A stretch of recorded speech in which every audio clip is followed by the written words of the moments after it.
Hello, नमस्कार सर्वांना. तर मी आज तुम्हाला दिसतच असेल गाजराचा हलवा बनवणार आहे. त्यासाठी मी गाजर किसायला घेतले. बरेच दिवस झाला आणून ठेवले, पण अक्षरशः ते खराब व्हायला लागले. तेव्हा माझ्या लक्षात आले की गाजराचा हलवा बनवायचा आहे आणि हा पदार्थ ना सर्वांनाच आवडतो आणि विशेषतः हा हिवाळ्याच्या दिवसात केला जातो. पण आता ठीक आहे, उन्हाळा चालू झालाय, सीझन आहे तोपर्यंत खाऊन घ्यायचा आणि खूप छान होतो.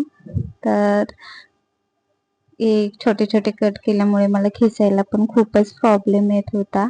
पण ठीक आहे. आणि ह्यासाठी आपल्याला काही नाही, खिसलेलं गाजर, दूध, तूप आणि ड्रायफ्रुट्स वगैरे लागतात. तर मस्तपैकी मी हे खिसून घेतलं आणि थोडाफार असे गरम करायला घेतलं आणि त्यामध्ये साखर वगैरे ऍड केली.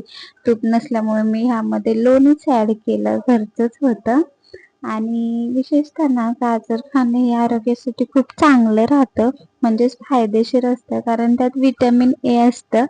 अनेक पोषक घटक पण असतात त्यामध्ये, जे आपल्या शरीरासाठी खूप चांगले आणि डोळ्यांसाठी पण चांगलं असतात.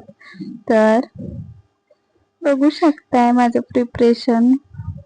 अशा प्रकारे मी बनवायला तर घेतलेलाच आणि आपलं घरचंच दूध असल्यामुळे मी भरपूर सारे ह्यामध्ये दूध टाकलं आणि त्याला आटवून घेतलं. खूप सुंदर होतं असं साध्या पद्धतीनं जरी बनवला ना तरी. आणि मस्तपैकी त्याला शिजून दिला त्यामध्येच.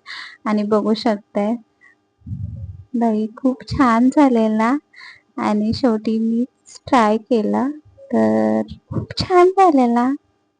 तर चला.